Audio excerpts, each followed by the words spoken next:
بسم اللہ الرحمن الرحیم۔ السلام علیکم ناظرین، میں ہوں سمیرہ خان اور آپ دیکھ رہے ہیں سمیرہ خان آفیشیل۔ سب سے پہلے چلتے ہیں آج کے اداریوں کی جانب۔ آج یقیناً کافی دیر ہو چکی ہے، مگر میں نے کہا آج کا دن خالی نہیں جانا چاہیے۔ کل سے انشاءاللہ تعالی ہم اپنے اداریوں کا وقت جو ہے وہ اس کو ریوائز کریں گے تاکہ آپ تک ویل ان ٹائم یہ ایڈیٹوریلز پہنچ سکیں۔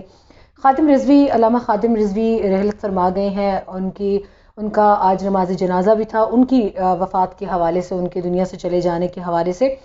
ٹریبیون کا پہلا اداریہ ہے خادم رضویز پیسنگ، جہاں پہ وہ کہتے ہیں کہ خادم رضوی کی 54 سال کی عمر میں، جو کہ اتنی زیادہ عمر نہیں ہے، ان کی وہ وفات پا گئے۔ اور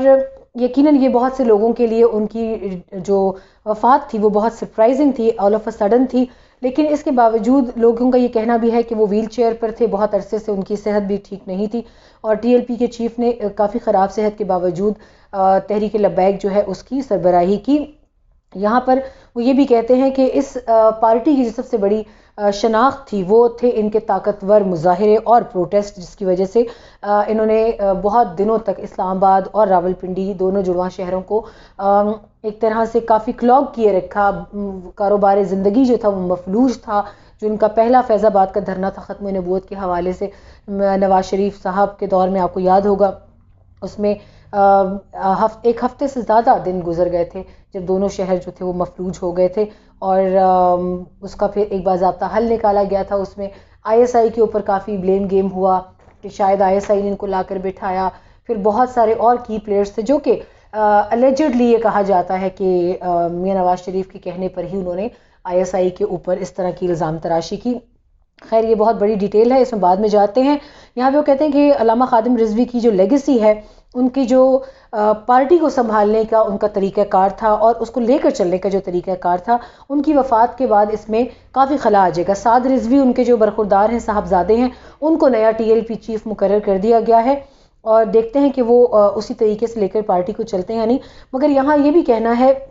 کہ تحریک لبیک پاکستان نے بہت کم وقت میں اپنے آپ کو اتنا اسٹیبلش کیا کہ عموماً نئی پارٹی کو اتنی زیادہ پذیرائی نہیں ملتی، مگر اس ختم نبوت کے حوالے سے کیے جانے والے پروٹیسٹ کے بعد اور دھرنے کے بعد ان کو پورے پاکستان میں بہت سی جگہوں پر سیٹس ملی۔ ان کو سندھ اسمبلی میں بھی سیٹس ملی، جو کہ یقیناً ایک حیران کن امر تھا، اور بہت کم حالانکہ ان کے امیدوار تھے مگر ان کو سیٹس ملی۔ نہ وہ یہ کہتے ہیں کہ اگر آئندہ بھی ٹی ایل پی کا کام سنگل مینیفیسٹیشن، یعنی اگر ان کے منشور کا حصہ صرف پروٹیسٹ کرنا ہے ریلیجس بیسس پہ، تو شاید یہ مشکل ہو جائے گا ان کو سنبھالنا، کیونکہ خادم رضوی کے انداز سے پارٹی کو لے کر چلنا شاید سعد رضوی کے لیے اتنا ممکن نہ ہو۔ ٹریبیون ہی کا دوسرا اداریہ ہے عمران خان ان کابل کے نام سے۔ عمران خان، پرائم منسٹر عمران خان گئے تھے کابل، اور یہ پہلا دورہ تھا کسی بھی پاکستانی ہائی آفیشل کا جب سے فروری سے جو انٹرا افغان جو ڈائلاگ ہے وہ شروع ہوئے ہیں، اور قطر کے دارالحکومت دوحہ میں یہ ڈائلاگ جو تھے وہ شروع ہوئے تھے۔ اس کے بعد سے عمران خان پہلی مرتبہ گئے تاکہ افغانستان اور پاکستان کے درمیان جو موجودہ اعتماد سازی کی فضا ہے اسے مضبوط کیا جا سکے، بلکہ اعتماد سازی نہیں، اس وقت کافی حالات دونوں ملکوں کے درمیان میں خراب ہیں، اور اس میں کی فیکٹر بتایا جاتا ہے بھارت کو، کہ بھارت کی دخل اندازی کی وجہ سے پاکستان اور افغانستان کے معاملات خراب ہیں۔ آپ نے تصاویر میں امراللہ صالح اور اشرف غنی کو دیکھا ہوگا کہ وہ ایک بہت ملنسار اور پرخلوص انداز سے وزیر اعظم عمران خان کو ملے۔ دعا ہے کہ وہ ایسے ہی رہے اور کسی تیسری قوت کے کہنے میں آ کے پاکستان اور بھارت کے حالات جو ہیں وہ دوبارہ خراب نہ کرنے دیے جائیں۔ خاص طور پہ امراللہ صالح پر اس وقت بہت نظریں ہیں ناظرین، کہ وہ پاکستان کے بہت خلاف ہیں، اور پاکستان کے خلاف جب بھی پروپیگنڈا ہوتا ہے یا افغانستان میں جب بھی کوئی دہشت گردی کی کارروائی ہوتی ہے، وہ سب سے پہلے بھارتی انداز میں اس کا الزام بغیر کسی انویسٹیگیشن کے پاکستان پر ڈال دیتے ہیں۔ یہاں پر یہ بھی کہا جا رہا ہے کہ پرائم منسٹر عمران خان نے افغان حکومت کو بتایا کہ وہ ہر ممکن کوشش کریں گے کہ افغانستان کے اندر دیرپا پائیدار امن جو ہے وہ قائم کیا جا سکے، اور یہاں پر تشدد جو ہے وہ کم کیا جا سکے، پرتشدد واقعات میں کمی جو ہے آنے کی بہت ضرورت ہے۔ انہوں نے صدر اشرف غنی سے بھی کہا کہ پاکستان کا سب سے بڑا مسئلہ جو ہے وہ یہی ہے کہ افغانستان میں افغان لیڈ افغان اونڈ یعنی افغانستان کے اندر سے پیس پروسیس کے لیے کوشش ہو اور افغانی خود اپنے مستقبل کا فیصلہ کریں بجائے اس کے کہ وہ کسی تیسری قوت پر انحصار کریں. یہاں داریہ کہتا ہے کہ پاکستان کے درمیان اور پاکستان اور افغانستان کے درمیان میں جو کہ وہاں پہ جو ایک جوائنٹ سٹیک آؤٹ جو ایک متفقہ اعلامیہ ہوا سامنے آیا اس کا بھی یہی تھا کہ پاکستان کی ایشورنس یہ تھی کہ افغانستان اور پاکستان کا شیئرڈ ویژن ہے یعنی آنے والے دنوں میں ان کا جو ایک اتفاق رائے سے ان کا ایک گول ہوگا ایک منصوبہ ہوگا یا مقصد ہوگا افغانستان میں وہ یہ ہوگا کہ افغانستان میں دیر پا تا حیات امن جو ہے وہ عمل میں آ سکے اور اس میں کسی منفی قوت کو کھیلنے کی اجازت نہ دی جائے. یہاں پہ عمران خان نے پیس اینڈ پراسپیرٹی یعنی امن اور خوشحالی کی بھی بات کی اور انہوں نے کہا کہ افغانستان کا سب سے بڑا خیر خواہ پاکستان ہے کیونکہ وہ چاہتا ہے کہ افغانستان میں پیس اور امن اور خوشحالی آئے اور اس کا سب سے بڑا فائدہ پاکستان کو ہوگا. اور اب وہ وقت آ چکا ہے کہ افغانستان سے نہ صرف بیرونی جو کیا کہنا چاہیے اس کو کہ نہ صرف بیرونی اثر ختم ہو جو متشدد کارروائیوں کی حوصلہ افزائی کرتا ہے بلکہ اندر بھی انہوں نے تمام دھڑوں پر زور دیا سیاسی اور عسکری کہ وہ سول جو وار ہے یا خانہ جنگی ہے اس میں سے نکل لیں. اور یہ وہ وقت نہیں ہے جب رشیا کے ٹکڑے ہوئے تو اس خوشی میں افغانستان میں سول جو ہے وہ وار شروع ہو گئی خانہ جنگی شروع ہو گئی. انہوں نے کہا اب یہ ماڈرن دور ہے. اب افغانستان کی عمران خان کا کہنا تھا کہ افغانستان کی نوجوان نسل کا پورا حق ہے کہ وہ افغانستان پر اسی طرح راج کریں جیسے کسی بھی ملک میں ان کی یوتھ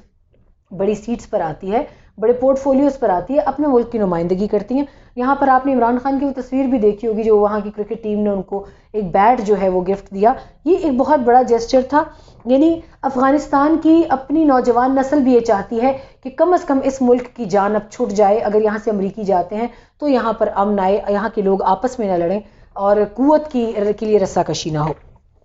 یہ عمران خان کی جانب سے امن اور خوشحالی کی کافی آفرز کی گئیں. Doctor Abdullah chairman high council national reconciliation کے آئے تھے افغانستان کے. اس کے بعد گلبدین حکمت یار آئے تھے. یہ دونوں لیڈران یہاں سے بہت بڑا پیغام لے کر گئے اور یہ اب بتا رہے ہیں کہ پاکستان جو ہے وہ صرف اور صرف ایک چیز کا خواہاں ہے افغانستان میں اور وہ ہے امن اور خوشحالی. اور یقیناً ہماری دعائیں ہیں کہ افغانستان میں یہ امن اور خوشحالی آئے گا. مگر یہاں صرف ایک درخواست ہے کہ امراللہ صالح عبداللہ گلبدین حکمت یار رشید دوستم اشرف غنی یا کوئی اور طالبان دھڑوں کی بھی بات کی جائے. داعش کا ایک فیکٹر افغانستان میں بہت زیادہ آ رہا ہے اس کو اگر دیکھا جائے تو تمام دھڑوں سے درخواست ہے پاکستان کی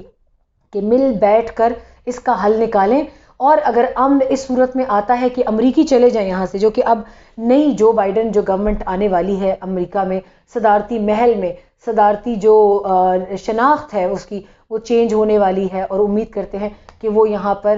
نہ صرف اپنا تسلط ختم کریں گے بلکہ یہاں سے جاتے جاتے وہ داعش کا بھی ایسا انتظام کریں کہ دوبارہ اس خطے کو سوائے خوشحالی اور امن کے اور کسی چیز کی ٹینشن نہ لینی پڑے. اگلے آرٹیکل کے اگلے ایڈیٹوریل کی جانب جاتے ہیں. ڈان کا ایڈیٹوریل ہے. ڈان کے 3 ایڈیٹوریل سے social media rules P M in Kabul اور کریش پروب فائنڈنگز. یہ اس میں سے 2 ایڈیٹوریل سوشل میڈیا رولز وہ میں کل بتا چکی ہوں جو سائبر رولز کے حوالے سے تھا اور پی ایم ان کابل وہ ہم نے ابھی ٹریبیون کو ڈسکس کر لیا. کریش پروب فائنڈنگز جو ہیں فائنل فائنڈنگز ناظرین آ چکی ہیں. جو جہاز کا واقعہ ہوا تھا تباہ ہونے کا ٹکرانے کا انویسٹیگیشن بورڈ نے اس کے اوپر اپنی جو ہے آخری فائنڈنگز دے دی ہیں. 2016 کے پاکستان انٹرنیشنل ایئر لائن کے جہاز کی بات ہو رہی ہے جس میں بہت سی جانوں کا ضیاع ہوا اور اس میں جنید جمشید کسی تعارف کے محتاج نہیں ہیں. وہ اس کے اندر دنیا سے چلے گئے اور یہاں پر یہ بتایا جا رہا ہے کہ کیونکہ ابھی پرائمریلی وہ پی آئی اے کے انجینئرز کو بلیم کر رہے ہیں کہ 3 ٹیکنیکل فالٹس تھے اس کے اندر. ایک ٹربائن جو تھی فریکچرڈ پاور ٹربائن جو تھی اس ٹربائن کا بلیڈ فریکچر تھا. ایک بروکن پن تھی اس کے اندر ایک ٹوٹی ہوئی پن تھی جو اوور سپیڈ اس کو جو گورنر ڈیوائس کو جس نے اوور سپیڈ کیا اور یہ حادثہ اس کی وجہ سے رزلٹ میں آیا. And contamination inside the propeller valve module جو تھا وہ اس کی کنٹیمنیشن، یہ 3 چیزیں جو ہیں انہوں نے اس ٹریجڈی کی اس کو بتایا کہ اس حادثے کی ذمہ دار یہ 3 چیزیں ہیں، اور سول ایویشن اتھارٹی جو ہے اس میں اس کو بھی اس کے اندر معافی کی گنجائش نہیں بنتی، وہ بھی اس میں پوری طرح سے ذمہ دار ٹھہرائے جاتے ہیں کہ ایک جہاز تب تک نہ اڑنے دیا جائے جب تک اس کا مکمل جائزہ نہیں لیا گیا۔ ناظرین، اس رپورٹ کا بہت عرصے سے انتظار ہو رہا تھا، امید ہے کہ انکوائری جو ہے نہ صرف اس کی انکوائری ہوئی، رپورٹ آئی، بلکہ اس کے اوپر ایکشن بھی لیا جائے گا ذمہ داران کے خلاف۔ انکوائری نے کنفرم کیا کہ اس کے اندر نہ صرف تکنیکی وجوہات کی بنا پر بلکہ ایئر لائن کی طرف سے اس کے اندر غفلت کی بھی بہت ساری مثالیں ہیں۔ CAA to be responsible for the accident، یہاں پہ وہ 2 لوگوں کو PIA اور CAA سول ایویشن اتھارٹی کو ان کو ذمہ دار ٹھہرا رہے ہیں کہ جو PIA کا ATR 42 فلائٹ تھی اس کی تباہی کے ذمہ دار صرف 2 لوگ ہیں، PIA اور سول ایویشن اتھارٹی۔ 47 لوگ اس کے اندر شہید ہوئے، دنیا سے چلے گئے، اور اس کے آگے اداریہ یہ کہتا ہے کہ اس طرح کے واقعات، اس سے پہلے بھی ایک ایئر بلو کا واقعہ ہم نے دیکھا 2010 جولائی کے اندر، بوجھا ایئر کریش، اس کے بعد 2012 میں آپ نے دیکھا کہ اس طرح کی جانوں کا ضیاع ہمیشہ تب ہوتا ہے کہ جب تکنیکی وجوہات سامنے نہیں لائی جاتی، جن کی وجہ سے تباہی اس وقت جو اس جہاز کی تباہی کا بنتے ہیں، موجب بنتے ہیں۔ اس کے بعد ابھی رمضان میں آپ نے PIA کے جہاز کی ایک اور کو آپ نے دیکھا کراچی میں گرتے ہوئے۔ تو یہاں پر اکثر انکوائری رپورٹس میں پائلٹ کو ذمہ دار ٹھہرا دیا جاتا ہے، جو کہ پچھلے واقعے میں تو یقیناً کافی حد تک پائلٹ کی جو ایئر کنٹرول ٹاور کی بات چیت سے پتہ لگ رہا تھا کہ پائلٹ کی اس میں کافی حد تک ذمہ داری تھی، مگر عمومی واقعات کے اندر سول ایویشن اتھارٹی اور ایئر لائن جو ہے پاکستان انٹرنیشنل ایئر لائن، اس کو بری ذمہ قرار دیا جاتا ہے۔ میں امید کرتی ہوں اس انکوائری اس فائنڈنگ کی رپورٹ کے مطابق وزیر اعظم عمران خان کوئی ایکشن لیں گے اور کوئی ایسی مثال ضرور قائم کریں گے کہ آئندہ اس طرح کی غفلت نہ برتی جائے کہ ایک ہی وقت میں سینکڑوں مسافر جو ہیں وہ لقمہ اجل بن جائیں۔ کل آپ سے دوبارہ ملاقات ہوگی اتوار کے اخبار کے تازہ ترین اداریوں کے ساتھ۔ اپنی رائے سے ضرور آگاہ کیجیے گا اور سبسکرائب ضرور کیجیے گا، اور سب سے زیادہ مجھے انتظار رہتا ہے آپ کی سجیشنز کا، تو وہ دینا نہ بھولیے گا۔ کل آپ سے ملاقات ہوتی ہے، اپنا خیال رکھیے گا، اللہ حافظ۔